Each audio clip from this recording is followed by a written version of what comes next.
Take this opportunity, totally legitimate work for $1,000 a week, and I know that you're not going to disappoint me. I don't see how I can say no. In a career decision as startling as it is entertaining, Marlon Brando plays Don Vito Corleone one more time in a comedy named The Freshman. It's one of 5 new movies we'll be reviewing this week on Siskel and Ebert, and I'm Roger Ebert of the Chicago Sun-Times. And I'm Gene Siskel of the Chicago Tribune. Our first film is The Freshman, and this is the movie that Marlon Brando said was lousy right after he finished filming it, which proves just one thing. Brando is an extraordinary actor, but not much of a movie critic. That's because The Freshman is a delightful comedy, and Brando's performance is a big part of the delight. In the movie, Matthew Broderick plays a New York University film student whose belongings are ripped off as soon as he gets to the big city. Eventually, he confronts the punk, Bruno Kirby, who stole his goods. The good news is I still got most of your clothes here. Yeah, well, I'm going to go to the police now. Fuck, why are you talking about the police? You're a college student, I'm a working man. This has nothing to do with the police. Oh, no? Robbery is still a crime in New York, is it not? It's not legal. It depends on the circumstances. But what if I got you a job? An unbelievable opportunity. Oh, yeah. You're just the guy. The job opportunity involves employment by a mobster who looks and acts very much like Don Vito Corleone. That's right, Marlon Brando parodies his own legendary character. This is my uncle, Carmine Sabatini. Uncle Carmine, this is Clark. Hey, you know, you never told me your last name. Kellogg. Kellogg. Just like the cereal. Yeah. Like a breakfast cereal. You know, your resemblance to the Godfather. Have a seat. The job Broderick and his college roommate must do for the Don is pick up a package at the airport. It's not drugs. It's a rare endangered Indonesian lizard known as a Komodo dragon. You gotta put the seatbelt on. You're joking. No, I am not joking. It's obviously some piece of precious cargo, this freaking thing. Hey, come on. What seatbelt? Put him in this. Seatbelt? Okay. Get the senator's armpit. What armpit? This, it's a lizard armpit. Get right in. Oh, that's very funny, but the real joy of the movie is the strange relationship between Brando and Broderick. The young man is stunned when the Godfather tells him he expects Broderick to marry his daughter. I'd really like to sample life a little bit first. Well, no, but look, after you get married, you sample life. I mean, this is what men do. And marriage is an institution. It's the bedrock of society. What you're talking about is a woman, you know. This is self-understood. As you can see, this is not a throwaway cameo role by Marlon Brando. It is a full role, his fullest, I think, since 1980 in the movie The Formula, and it is a funny and touching and daring performance. My guess is that Brando was willing to have fun with his Vito Corleone character because for the latter part of his acting career, he has assaulted many times the movies. Remember him having Sashi Littlefeather, the Indian princess, accept his Oscar? He seems to want to demystify the idolatry of actors and acting and have us focus more on the real world. As for the rest of the film, The Freshman has a very bright script by director Andrew Bergman, who also wrote Fletch and The In-Laws, and he co-wrote Blazing Saddles. The film school setting is sharply observed, providing a fine background for the Broderick-Brando business and the caper story that ties them together. All in all, a most enjoyable movie. I liked it too. I was just astonished to go back and look at the attack that Brando made on the movie, although later, of course, he rescinded it. Maybe he was having a bad day. There is a scene in this movie where Marlon Brando goes ice skating. Right. And at first you look, you say, is this a double? No, it's not a double, it's Marlon Brando. And it's not Marlon Brando, it's Don Vito Corleone. Right. Because the key thing in this movie is that Brando never plays his scenes as if he knows they're funny. He plays them with all of the weight and gravity and authority that Don Corleone had in The Godfather. And that's what makes them funny. And then when he goes ice skating, he does that with the same seriousness, and that makes it funny, but it also makes it triumphant. There is something about Brando as an actor that when he does these things, when he takes these chances, when he surprises us like that, it's simply delightful. Well, you know, he has had a history of being a very agile performer on screen. If you go back to Last Tango in Paris with the dancing, then the man is always been grateful, whether his weight balloons up or down, it really doesn't matter. He's that skilled. You know, I wonder, you and I are old enough so that we know just how important this guy is in the history of movies. I wonder if younger viewers have the same feeling. But every single thing for us, and for people older than us, every single move he makes is important. You know, I don't even think you have to have seen another Brando movie. I think that the first shot of him in the shadow, and then his voice, and the importance, the authority that he has. I like the way he cracks the walnuts. And he has the walnuts in his hand. Everything about that just bespeaks a scene-stealing, movie-making performance, even if it was his first time on the screen. It's also, and it's more, the pictures is more than him, that's the lead in it. Yeah. It is a very clever, funny story. Okay, next movie. And our next movie is the re-release of The Jungle Book, a 1967 feature-length animated cartoon from the Disney Studios. The movie gets its inspiration, but not much else, from the classic children's book written in 1895 by Rudyard Kipling, who centered a series of fables about the character of Mowgli, a human child raised by the animals. In the movie, Mowgli encounters a series of jungle denizens, including Baloo the bear, whose voice in this musical number is by Phil Harris. I mean, bare necessities, that's why a bear can rest at ease with just the bare necessities of life. The Jungle Patrol marches by every once in a while, elephants that got their training in the British Army in India.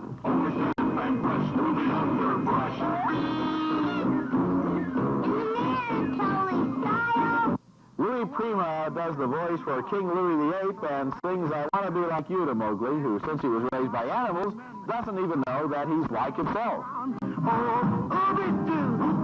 want to be like you. I want to walk like you, talk like you. We believe in you. The Jungle Book is the last animated feature personally supervised by Walt Disney, and it has a kind of laid-back, bittersweet quality to it, and more musical numbers than action.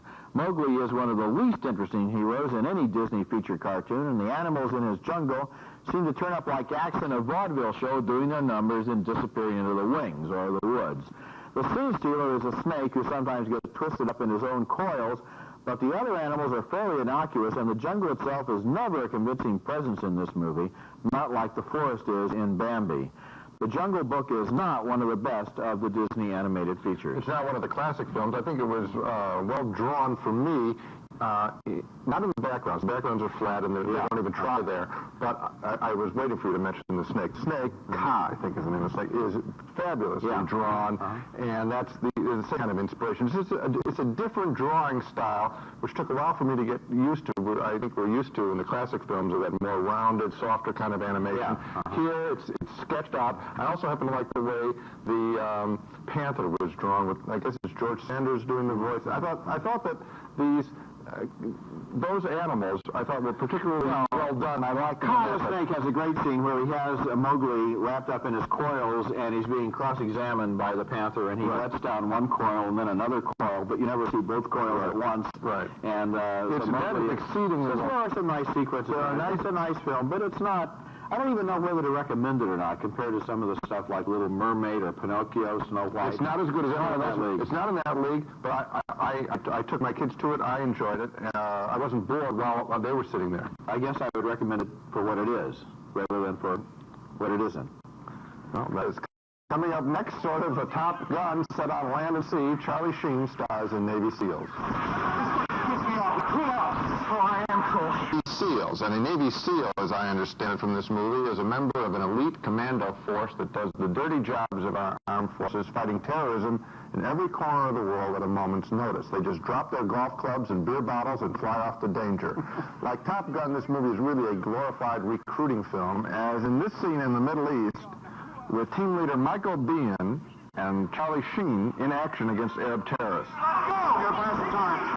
How much time do you want? Families at 0245. Be there, Smith. We got more cover. Come on, give me a hand. Of course, there's a romantic interest in the movie. A TV reporter with strong ties to the Arab world, played by Joanne Whalley-Kilmer from the movie Scandal. She observes the SEALs in training.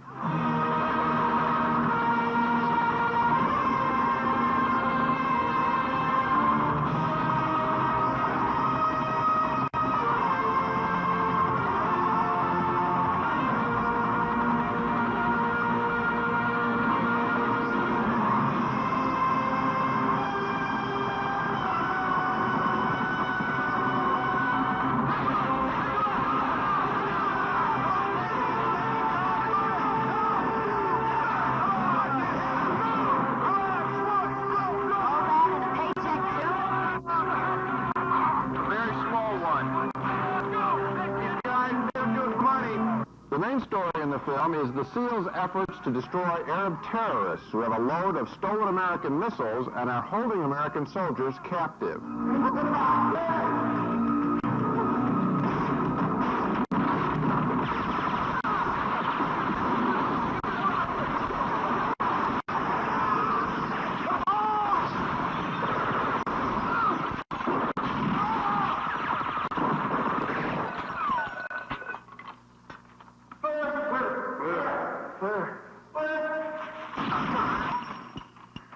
Real clear. Needless to say, the movie glamorizes most every kill shot as the SEALs later confront terrorists on a ship.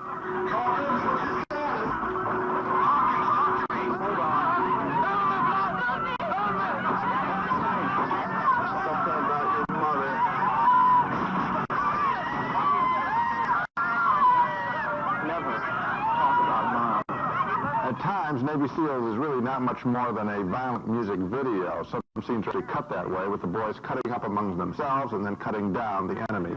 It's an utterly inconsequential film unless you think it's a crime to glorify combat. As a recruiting film, however, I think that Navy SEALs may get a few young men to visit Navy enlistment offices. Yeah, but not necessarily the young men they're looking for to be on a team like this. Let's hope not, anyway.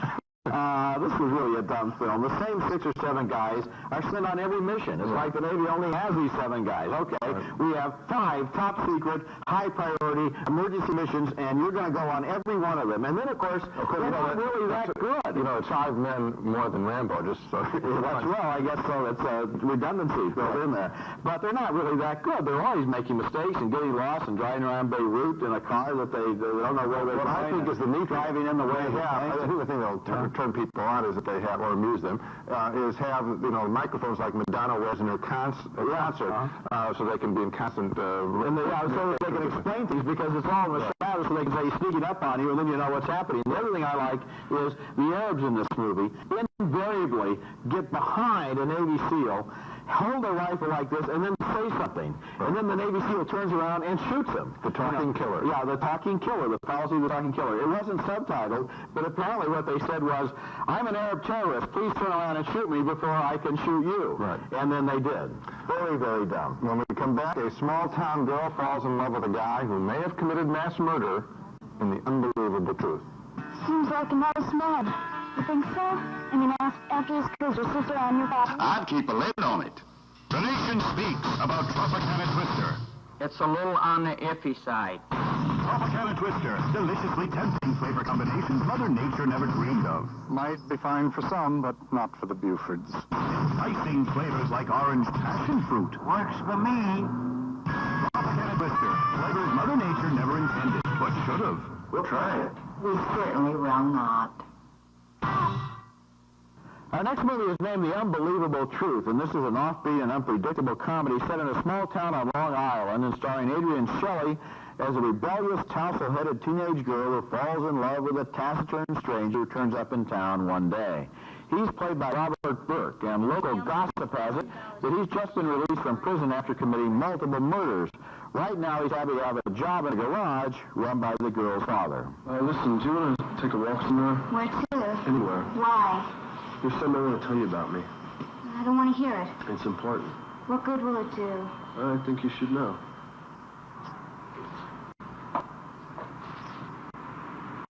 I already know. When her father, played by Christopher Cook, realizes there's a romance underway, he hits the ceiling. He's a loaded pistol. No telling when he's going to go off. If he's so horrible, terrible and dangerous. Why'd you hire him? A lot of the dialogue in the movie seems to reflect the heroine's conviction that neither she nor the world is going to survive for very long. They wouldn't drop the bomb on the weekend, would they?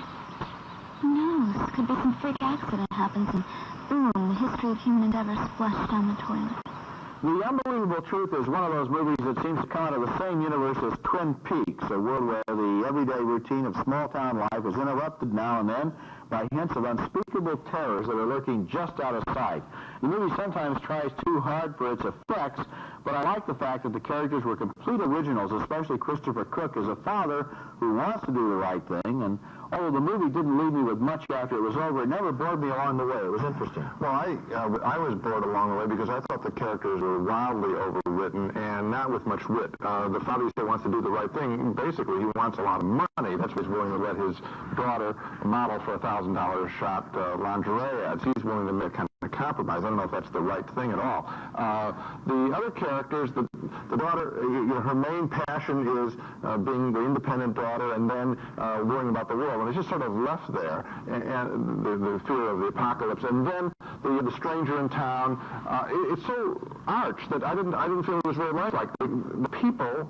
I suspect that the writer is smarter than the characters that he's absolutely written. It's such pinpoint lines. One of the things I didn't like about the film is the fact that he got a lot of stuff out of film school classes. For example, big titles that say "Meanwhile" and stuff like that. And then also there were a breakfast scene and another scene where there's overlapping dialogue, which is very distracting because it has nothing to do with the rest of the film.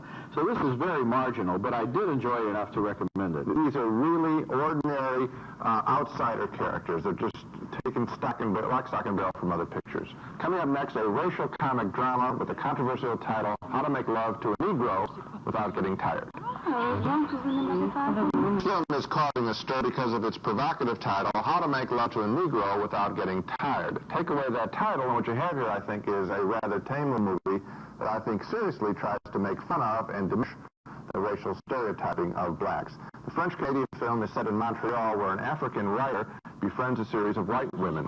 This angers another woman who complains about minority dating practices.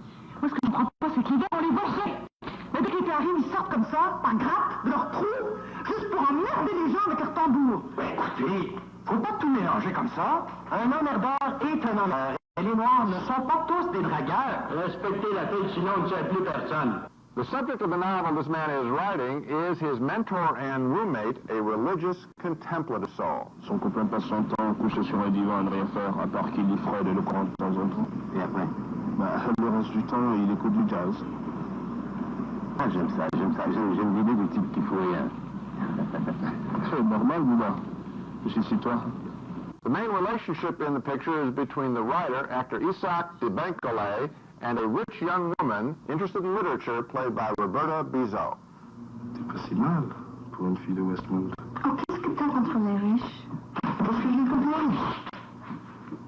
Elle me demande ce que j'ai contre les riches. Je meurs d'envie. Je crève de jalousie. Je veux être riche et célèbre. As you can see, this is a rather gentle movie. It doesn't have anything fresh to say except that it asks us to take a look past color and see, in this case, Africans as people, not as merely black-skinned. The lead formers are attractive, but the stereotyping is so broad that the movie comes across at times as frivolously irrelevant. We're going to get into this sort of subject matter. You might as well deal with it. This movie is filled with stereotypes, and it's filled with people who are seen only in terms of their functions. And for that matter, the lovemaking in the movie is seen only in terms of its function. There are no romances here. There's no real communication. There is essentially just repetitive series of sexual encounters. The person who is most in danger of getting tired, I think, is the hero, because he has 8, 9, 10, 11 different girlfriends. Yes, but there is a relationship. I wish they had played it more, and that's between the characters, Roberta Bizot and Isaac de Bankole, where he talks about them having a real friendship, and it's kind of a sweet speech. They're attractive performers, both of them, and I don't know why the movie couldn't have explored. I would have gone minimal have it really explore their relationship. Well, the movie is about a lot of things that it never really deals with. The subjects are there, the characters are there, nothing is relevant. And it's so broad as it's one other thing, you know, our category of writers on film. We've talked about this many times, that it's almost impossible to show writing on film. Yes. This movie does the worst job in history. There's a scene where he's in the park with a typewriter on his lap. Anyone who's ever typed will wonder, he's playing the typewriter as if it's a piano. He hits chords of keys, 3, 4, 5 keys at once. And you say, if they don't give that much attention to something like that, they're obviously not giving very much attention to anything else either.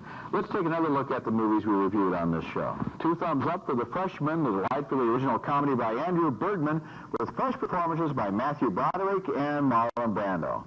2 more rather restrained thumbs up for The Jungle Book, a Disney animated re-release that's fun, but not a classic. Gene liked it more than I did. 2 thumbs down for Navy SEALs, a series of monotonous action scenes alternating with dumb dramatic scenes. A split decision on The Unbelievable Truth, the story of a small-town girl and her mysterious boyfriend. I liked parts of it, Jane didn't. Finally, 2 thumbs down for How to Make Love to a Negro Without Getting Tired, a movie that brings up a lot of interesting issues and never really deals with them. And so the one that we both are highest on is The Freshman, which in a summer of violence and bloodshed and machine guns and explosions and car crashes is a movie that has a mind and imagination and intelligence. That's it for this week. Next time we'll be back with reviews of more new summer movies, including Presumed Innocent, the courtroom drama based on a Scott Turow best-selling novel with Harrison Ford as the prosecutor being prosecuted for murder.